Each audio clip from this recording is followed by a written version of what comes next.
ಇವತ್ತು RSS ನಿಮ್ಮ ಜೊತೆ ಬರ್ತದನ ಇದು ನೀವು ಪ್ರಶ್ನೆ ಮಾಡ್ಕೋಬೇಕು. ಯಾಕೆ ಹಿಂದುತ್ವ ಕಾರ್ಡನ್ನು ಯಾರಿಗೆ ಬಿಟ್ಕೊಡೋದಿಲ್ಲ, ಕೇವಲ ಹಿಂದುತ್ವ ಕಾರ್ಡ್ RSS ಅದನ್ನು ನೀವು RSS ಅಲ್ಲಿ ಹೋಗ್ಬೋದು, ಆದರೆ RSS ನಿಮ್ಮ ಜೊತೆಗೆ ಬರೋದಿಲ್ಲ. ಅದು BJP ಸಪೋರ್ಟ್ ಮಾಡ್ತದೆ ರಾಷ್ಟ್ರ ಮಟ್ಟದಲ್ಲ. ಅದಕ್ಕೆ BJP ಒಳಗೆ ಹೋಗ್ಕೊಂಡು ಏನೋ ಪ್ರಯತ್ನ ಮಾಡ್ಬೋದಾಗಿತ್ತೇನೋ ಮುಖ್ಯಮಂತ್ರಿ ಆಗುವಂಥದ್ದು. ಮತ್ತೇನೋ ನೀವು ಯಡಿಯೂರಪ್ಪನವರು ಅತಿ ಒಂದು ವಿರೋಧ ತೋರಿಸೋದ್ರಿಂದ ನೀವು ಅಲ್ಲಿ ಬರೋದಿಲ್ಲ ಅಂತ ಹೇಳ್ತಾಯಿದ್ರೆ ನಿಮ್ಮೆಲ್ಲ ಮಿತ್ರರಿಗೆ BJP ಮಿತ್ರರು ನೀವು ಪಾರ್ಟಿಗೆ ಬರಬೇಕಾಗ್ಯದ.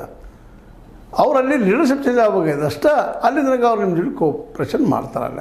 ಈಗ ನೋಡಿ ಹೊರಗೆ ಬಂದಿದ್ರಿ, ನಿಮ್ಗೆ ಅನುಭವ ಆಗಿದೆ. ಅದು ಯಾರಾದರೂ ಒಬ್ಬರಾದ್ರೂ ಹೊರಗೆ ಬಂದು ಘೋಷಣೆ ಮಾಡಿದ್ರೆ, ಮೋದಿಯವ್ರ ವಿರುದ್ಧ ಘೋಷಣೆ ಹಾಕಿದ್ರೆ ಅವ್ರನ್ನ ತೊಗೊಳ್ಳಿ ಹೊಳಿದು ಹೇಳಿದ್ರೆ ಅಷ್ಟೇ. ಹೋಗಿ ಹಿಂದೆ ಹೇಳಿ ಬರ್ತಾರೆ. ಅವ್ರು ಓಪನ್ನೇ ಅವ್ರು ತೊಗೊಳ್ಳಿಲ್ಲ ನಾವು ಹೊರಗೆ ಹೋಗ್ತೀವಿ ಅಂತ ಏನಾದರೂ ಮಾತಾಡಿದ್ರೆ, ಗಟ್ಟಿ ಅಲ್ಲಿಂದ ಮಾತಾಡಿದ್ರೆ ಹೌದು ಅವ್ರು ಹೇಳೋದು ಸರಿ ಇದೆ ಹೇಳ್ತಾರೆ ಹಿಂದೆ, ಅದು ಮುಂದಿಲ್ಲ.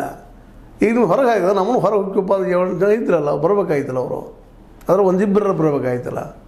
ಇಲ್ಲ, ಇದಕ್ಕೆ ವಾಸ್ತು ತಿಳ್ಕೊಂಡು ನಮ್ಮ ಯತ್ನಾಳ್ ಹೋದ್ರೆ ಭವಿಷ್ಯದಲ್ಲಿ ಒಂದಿಷ್ಟು ಅವ್ರಿಗೆ ಅದ. ಮತ್ತು BJP ಒಂದವ್ರಿಗೆ ಒಗ್ಗುವಂಥ ಪಾರ್ಟಿ ಅವ್ರಿಗಿಂತ ಇವತ್ತಿನ ಮಾನಸಿಕ ಸ್ಥಿತಿ ನೋಡಿದ್ರೆ ಹಿಂದುತ್ವ ತಿಳ್ಕೊಂಡು ಏನೋ ಪ್ರಯತ್ನ ಮಾಡ್ಬೋದು. ಮುಂದೆ ಮುಖ್ಯಮಂತ್ರಿ ಆಗ್ತಾರಿಲ್ಲ. 2020 ನಾನು ಮುಖ್ಯಮಂತ್ರಿ ಅಂತ ಹೇಳ್ಕೊಳ್ತಾರೆ. ನಾನು ಒಂದು 2020 ದೇಶದ ಪ್ರಧಾನಿ ಅಂತೇಳಿ ಅಥವಾ 29 ಪ್ರಧಾನಿ ಅಂತೇಳಿ ಮಾಡೋರಾರ ಹೋಗೋರಾರ ಅದು ದುಡ್ಡದ ಮತ್ತೇನೋ ಓಡಾಡ್ತಾ ಇದ್ದಾರೆ. ಒಂದು ಜನಾನೂ ಅದ ಬಿಜಾಪುರದಲ್ಲಿ. ಅವ್ರಿಗೂ ಒಂದು ಸ್ವಲ್ಪ ಹೆಚ್ಚು ಒಂದು ಸ್ವಲ್ಪ ಅಂತರದಿಂದ ಗೆದ್ದು ಬಂದಿದ್ದಾರೆ. ಮುಂಚೆ ಗೆದ್ದು ಬರ್ತಾರೋ ಇಲ್ಲೋ ಸಹಿತ ಅಷ್ಟೇ ಕಷ್ಟ ಹೇಳೋದು. ಯಾಕಂದ್ರೆ ಅವ್ರಿಗೆ ಎಷ್ಟು ಮಂದಿ ಸಪೋರ್ಟ್ ಮಾಡಿದ್ರು ಅವ್ರು ಯಾರೂ ಆರಿಸಿ ಬಂದಿಲ್ಲ. ತಾವೊಬ್ಬರು ಬಂದರು, ಉಳಿದವ್ರು ಬರಲಿಲ್ಲ.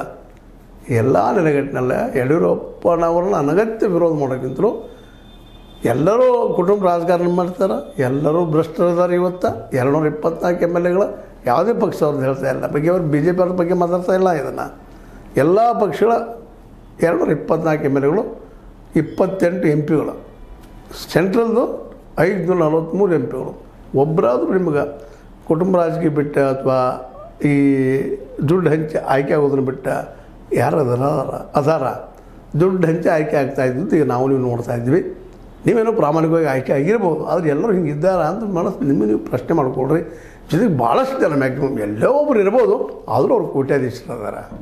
ಮನೆಗೆ ಬಂದವ್ರು ಒಂದು ಚಹಾ ಬರೀಪ್ಪ ಮಾಡಿರಿ ಊಟ ಮಾಡಿ ಹೇಳುವಂಥ ಸ್ಥಿತಿ ಅದಾರ. ಆದರೆ ಒಬ್ಬ ಕಡು ಬಡವ, ಒಬ್ಬ ಗುಡಿಸಲಲ್ಲಿದ್ದಂಥ ವ್ಯಕ್ತಿ ಈ ದೇಶದ ಒಬ್ಬ MLA MP ಆಗೋದು ಮಾತ್ರ ಗಗನ ಕುಸುಮ ಅಂತ ಹೇಳ್ತಾ ಇದು ನಿಮ್ಗೆ ಲೈಕ್ ಆಗಿರ್ಬೋದು. ಲೈಕ್ ಮಾಡಿ, ಶೇರ್ ಮಾಡಿ, ಕಮೆಂಟ್ ಮಾಡಿ, ಜೊತೆ ಸಬ್ಸ್ಕ್ರೈಬ್ ಆಗೋದನ್ನು ಬೆಳಗ್ಗೆ ಹೋಗ್ಬೇಡ್ರಿ. H16 ನ್ಯೂಸ್ ಅರ್ಥ ಸೀತಾರಾಮ ಸತ್ಯ ಕೈಗೊಂಡು ವಂದನೆಗಳು.